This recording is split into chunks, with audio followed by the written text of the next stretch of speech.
Bonjour à toutes et à tous, nouvelle séquence encore cette semaine sur Foot Amateur TV. Comme chaque semaine, on aborde des thématiques qui sont chères au milieu du football amateur. Ce sera encore le cas aujourd'hui. Je suis ravi d'accueillir pour ce faire Olivier Mayouri. Bonjour Olivier, comment vas-tu? Est-ce que tu m'entends? Bonsoir Julien, je t'entends très bien et je vais très bien. Très bien, Merci. écoute, je me permets de préciser entre nous en coulisses, Olivier, je me suis permis de te demander la précision de ton nom de famille pour être sûr qu'au niveau prononciation, je n'allais pas écorcher tout ça. Tout à fait, c'est très gentil à Eh ben toi. De toute voilà, façon, écoute, on est bien je suis parti. victime de ça toute ma carrière. Donc Eh voilà, ben c'est voilà, écoute très bien. On a simplement un petit mot te concernant. Donc tu es responsable sportif, donc coordinateur foot à 11 au FC Genappe, club que je salue évidemment pour avoir quelques vieilles connaissances que j'embrasse évidemment dans ce qui te milieu-là remettent le depuis bonjour. combien d'années, Olivier? Eh bien, donc dans le football depuis à peu près plus de 40 ans maintenant. En tant que joueur, j'ai fait une carrière en provincial. Et ensuite, j'ai passé mes diplômes. Je suis devenu entraîneur dans toutes les séries provinciales. Et je me suis réorienté tout naturellement vers les jeunes en passant par le Sporting de Charleroi et aujourd'hui au FC Genappe où on porte un superbe projet pour les jeunes. Très bien, bah, écoute, merci. On est ensemble aujourd'hui, Olivier, pour aborder. On avait ceux qui ne l'ont pas vu passer. On remettra de toute façon dans le post de cette séquence l'interview de la semaine passée, un dossier qu'on a abordé, qui est un projet finalement de réforme hein, de football amateur au niveau des jeunes, évidemment. Il y a toute une série de thématiques spécifiques, les labels, les règles, les championnats. Il y a pas mal de choses qu'on va finalement aborder au fur et à mesure des semaines. J'avais reçu Eric Lanzmann la semaine passée. On est ensemble aujourd'hui pour continuer finalement à en savoir plus un petit peu sur ce projet, sur les tables rondes qui sont organisées entre de nombreux clubs et ils seront certainement de plus en plus nombreux à vous rejoindre, on l'espère en tout cas.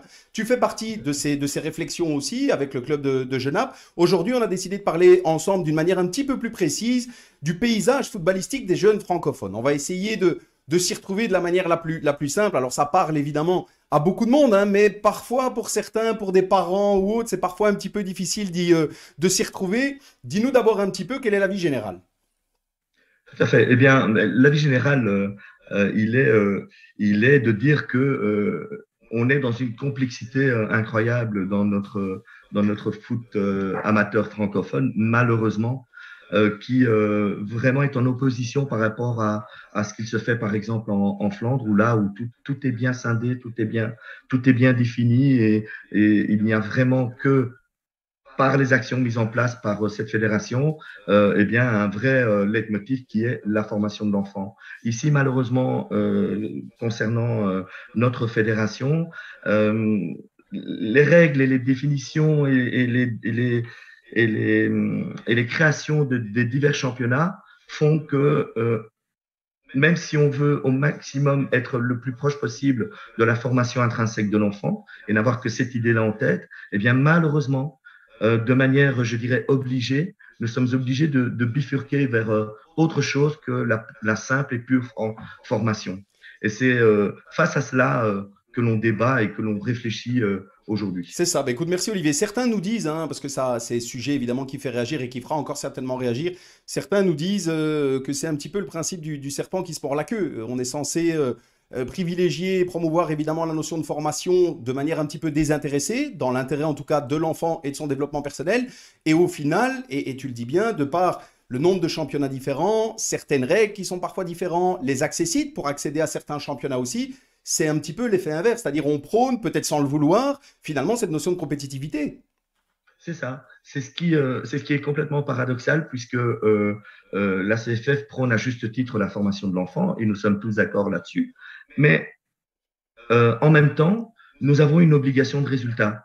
Donc, ça veut dire très clairement que une équipe qui doit obtenir un résultat en fin de saison parce qu'il y a une obligation de coefficient, il y a une obligation de label, eh bien, par moment, de manière, je dirais, complètement dramatique, est obligée de faire des choix de sélection, des choix de changement pour ou préserver un résultat ou acquérir un résultat parce que nous avons cette obligation justement afin d'obtenir des coefficients qui vont nous permettre d'obtenir des labels qui vont nous donner accès à des championnats, être premier dans un championnat pour pouvoir progresser. Tout ça fait que on s'éloigne de la formation pure de l'enfant. C'est ça. Et évidemment toute une série d'exemples précis et toutes celles et ceux qui sont dans le milieu auront déjà leurs exemples en tête et de situations vécues. Bien Je sûr. rappelle quand même ce qui est intéressant dans la notion de table ronde finalement que vous organisez, ce sont avec des personnes du milieu, qu'on soit dirigeant, formateur, comme tu l'es, coordinateur ou autre, c'est ce qui est intéressant. Et le but n'est pas seulement de mettre le doigt sur des choses qui ne vont pas, c'est de faire des constats d'un côté, mais aussi peut-être d'apporter, après les réflexions évidemment, d'éventuelles solutions. Il y a certainement des choses peut-être amélioré. Tu as parlé du football néerlandophone, en tout cas de la zone néerlandophone, on va dire ça comme ça. On aura d'ailleurs dans nos thématiques, on parlera de ces différences qu'il y a aussi entre le football francophone et néerlandophone. Et est-ce que, Olivier, est-ce que tous les parents finalement arrivent à s'y retrouver? Parce qu'on parle beaucoup des clubs et de la formation, mais on connaît tous malheureusement les problématiques que ça génère au niveau des clubs, de parents qui souhaitent faire jouer leurs enfants dans un certain niveau de championnat, qui fait que peut-être qu'ils se sentent bien dans le club où ils sont, mais voilà, de par le fait qu'il n'est pas une équipe à un si bon niveau, ils vont devoir changer de club. C'est clairement le cas, mais je dirais aussi l'inverse. Je vais m'expliquer. Tout d'abord, on va situer un peu le problème. Il faut savoir que, par exemple, en U15 ou en U16, on peut se retrouver dans 7 championnats différents. 7, à 7 niveaux différents. Eh bien, ça veut dire que tous les parents qui seront confrontés à ces choix vont avoir envie de partir parce qu'on sait tous très bien Bien que sûr, nos enfants sont les meilleurs joueurs du monde. Donc, on veut les placer dans les meilleures bien équipes du sûr, monde. Donc, bien sûr. voilà. Et c'est légitime, c'est humain. Mais à l'inverse, Julien, il y a une autre réflexion à faire, c'est que quand on se retrouve dans une équipe dans laquelle il y a des enfants pour qui le football est tout, mais qui ont vraiment des manquements, eh bien, ces enfants-là, les parents nous regardent droit dans les yeux et nous demandent, mais enfin, que faites-vous avec nos enfants? Puisque nous l'affilions, nous payons une cotisation et nous manquons de temps de jeu. Nous estimons que nous manquons de temps de jeu parce que notre enfant a le droit, au même titre que le meilleur joueur de l'équipe, à avoir ce temps de jeu. Et ils ont tout à fait raison. Tout à fait. Et ils ont tout à fait raison. Tout à fait. Ce qui fait d'ailleurs partie des règles aussi, hein. Tout le monde est censé, on le sait, avoir le même temps de jeu. En tout cas, c'est censé. Voilà. C'est pas toujours la réalité, notamment de par ces problématiques-là que tu mentionnes. Tout à fait. Et c'est là où c'est complètement contradictoire, puisque d'un côté, on prône la formation pure et dure et à outrance, ce qui est tout à fait logique. Et de l'autre côté, de par cette imposition de résultats, on nous oblige quelque part à laisser de côté.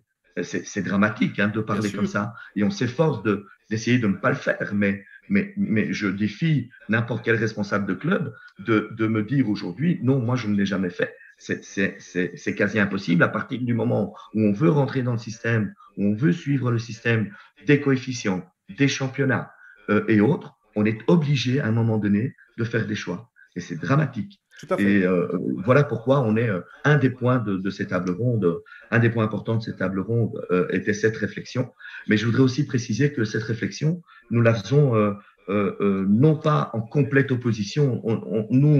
On souhaite simplement réfléchir et essayer d'apporter des solutions et non pas surtout se mettre en opposition. On ne veut se mettre en opposition vis-à-vis de n'importe qui. Non, non, ça n'est absolument pas le cas. On veut simplement réfléchir pour essayer d'améliorer la formation de nos enfants C'est francophones. ça. Et tu fais bien de le préciser, évidemment. Eric Lanzmann, qu'on avait reçu la semaine d'avant, nous avait d'ailleurs parlé que des échanges avaient eu lieu avec David Delferrière, président de la CFF, qu'on avait Oui, aussi reçu dans l'émission, qui reviendra encore certainement hein, à l'occasion. Mais tu fais bien de le préciser. Il y a aussi une chose, je pense, importante, Olivier, parce que les réactions vont dans tous les sens, évidemment. Vos réflexions, elles sont aussi dans l'intérêt commun, dans l'intérêt général. Tu as mentionné certaines catégories, certains championnats différents. Alors, je peux en citer quelques-uns. Élite 1, Élite 2, interprovinciaux, Division 1, interprovinciaux, Division 2, Iris 1, Iris 2, provinciaux, semi-provinciaux, régionaux, championnat néerlandophone. Ouais. On voit un petit peu toutes les différences qui peut exister. Certains absolument. jonglent avec ça, d'autres avec beaucoup plus de difficultés. Mais vos réflexions, l'intérêt, c'est vraiment tous les clubs. Bien sûr, absolument. Nous avions cette réflexion en dehors des tables rondes au FC Genappe, puisque dans notre club du FC Genappe, on prône cette formation à outrance, mais elle se fait à l'Olympique, elle se fait dans d'autres clubs de toute la région francophone du pays, et nous en arrivons tous au même constat, à savoir la formation de l'enfant. Donc, quelque part, certains clubs qui ont les points, qui ont les coefficients et qui ne sont pas forcément concernés par cette problématique puisqu'ils ont une influence de joueurs et peuvent catégoriser beaucoup plus les qualités des joueurs, eh bien, se mettent pas se mettre en danger, mais se mettre dans la réflexion. Parce que, encore une fois, notre leitmotiv à nous, donc les participants à cette table ronde, c'est la formation de l'enfant et le bien-être de l'enfant. C'est ça. Mais là encore, je pense que c'était important de le préciser. On a Bien quelques sûr, exemples. Je ne vais pas tous les citer, Olivier, parce que sinon, en plus, il faut être honnête, on va avoir un peu mal de crâne à un moment donné, hein, parce qu'il y a des tout à fait. points très précis Ah où oui, mais on se demande parfois si on parle encore vraiment de football, mais c'est le cas. Je prends un exemple. Voilà, club de football, par exemple, avec une bonne génération U11. Le club c'est n'obtient ça. pas les points suffisants pour jouer en U12 interprovinciaux via le coefficient sportif, donc pas d'accès aux championnats interprovinciaux. Résultat, départ massif de joueurs qui veulent jouer en interprovinciaux notamment, et manque de stabilité pour les joueurs et les clubs de football. Toi qui es sur le terrain depuis 40 ans, tu nous l'as dit, situation vécue. Alors, situation vécue au quotidien, dans les deux sens, hein, avec des joueurs qui manquent de possibilités, Mhm. et d'autres qui en ont beaucoup et qui ont envie de partir dans d'autres clubs. Et parfois, ces autres clubs qui, eux, misent sur le nombre et délaissent un peu la Il y en qualité. a aussi, hein, Bon, Olivier. oui, je ne vais pas en nommer, mais ça existe. Bien sûr, bien sûr, Tu es dans le milieu, Julien, tu sais comment ça se passe. bien sûr. Ça existe. Il y a des clubs qui veulent faire le nombre et donc qui, de par leur situation géographique, attirent tout naturellement énormément de joueurs et peuvent par définition atteindre leur objectif de coefficient et de série beaucoup plus vite.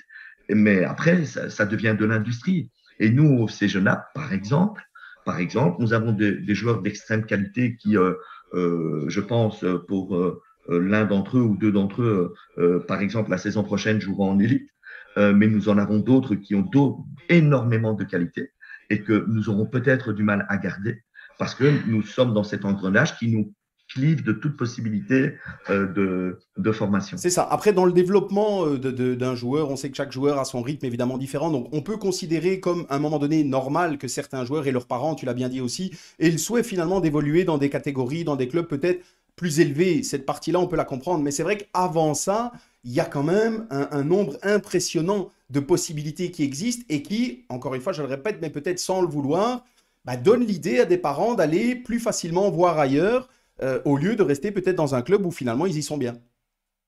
Tout à fait. Je pense que si au lieu d'avoir sept possibilités différentes de championnat, ben, si ces possibilités étaient un peu plus restreintes, dirigées, clivées et orientées, nous pourrions, nous, de notre côté, être sur une stabilité beaucoup plus forte afin d'accentuer et de valoriser encore plus cette formation sur un moyen terme, puisque si on marche sur des œufs tout le temps, puisqu'un enfant peut nous claquer dans les doigts tout le temps, pour un oui, pour un non, pour une sélection, pour un entraînement raté et sanctionné, par exemple.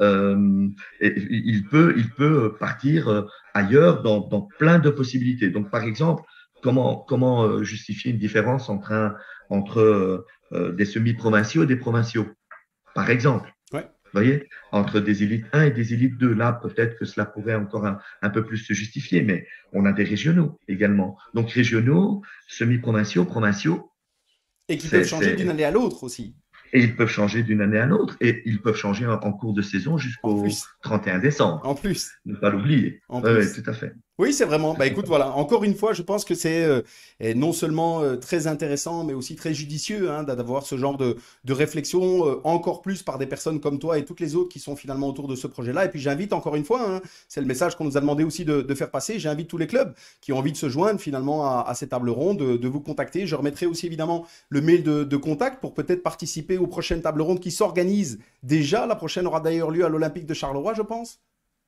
Est-ce que je n'ai pas entendu Flénu? Ah, peut-être. Bah écoute, on vérifiera, Voilà, je le posterai. Je pense que c'est à voilà. l'Olympique, mais on vérifiera. Mais en D'accord. tout Et celle d'après au FC Genappe, ça, je voilà, suis sûr. ben voilà. Tu l'as placée aussi, elle est passée. Ben, tu as bien raison. Ben écoute, merci Olivier. Dernière question peut-être parce qu'on va déjà tout doucement clôturer. Je l'avais dit, quand on parle foot, ça va extrêmement vite. Est-ce que tu as, de par ton expérience, est-ce que tu vis au quotidien avec toutes ces problématiques-là, est-ce que tu as encore réellement le sentiment finalement que votre focus principal, c'est seulement et uniquement la formation des jeunes et l'intérêt du développement des jeunes? Eh bien, écoute, Julien, depuis que, en tout cas, j'ai axé mon envie de continuer à faire du football sur les jeunes, il est clair que être confronté être confronté à des parents qui nous regardent avec tristesse en nous disant notre garçon a envie de jouer. Eh bien ça, c'est quelque chose que j'avais pas encore vécu, que j'ai vécu ici au FC Genappe et qui me déchire. Euh, et, euh, et par contre, cet élan qui est donné par ces tables rondes, encore une fois, pas en opposition, mais en aide, en soutien à ce qui se fait actuellement, eh bien, me donne beaucoup d'espoir parce que le fait de se retrouver avec tous ces spécialistes de football, tous ces amoureux du football, tous ces passionnés du football qui, encore une fois, ne veulent que le bien-être de l'enfant, eh bien, ça ne me donnerait pas le droit d'abandonner, mais ça me donne surtout le droit et l'envie de continuer de me battre comme un fou pour nos enfants. Eh ben, écoute, merci, tu as bien raison. Je partage évidemment cet avis et cette analyse. C'est d'autant plus agréable avec des personnes comme toi et tous les autres qui sont autour de toi. Simplement un dernier petit point qui, je pense, encore résume bien finalement la volonté commune que vous avez par rapport à tout ça. C'est effectivement la volonté de revenir à des choses simples et harmonisées en termes de championnat afin de permettre aux écoles de jeunes de former nos enfants sans contrainte de résultats dans un épanouissement total et unilatéral. On n'y est pas Voilà, encore, mais on y va. Espérons. on y travaille, Exactement. Mais écoute, on y merci travaille. beaucoup, Olivier. Je te souhaite évidemment le meilleur. Et puis, comme je le dis toujours, surtout de continuer à prendre du plaisir dans ce que tu fais au quotidien et avec tous les jeunes qui t'entourent. Merci à toi, Julien. À Merci beaucoup, bientôt. Olivier. Au revoir. Merci. Au revoir. Au revoir.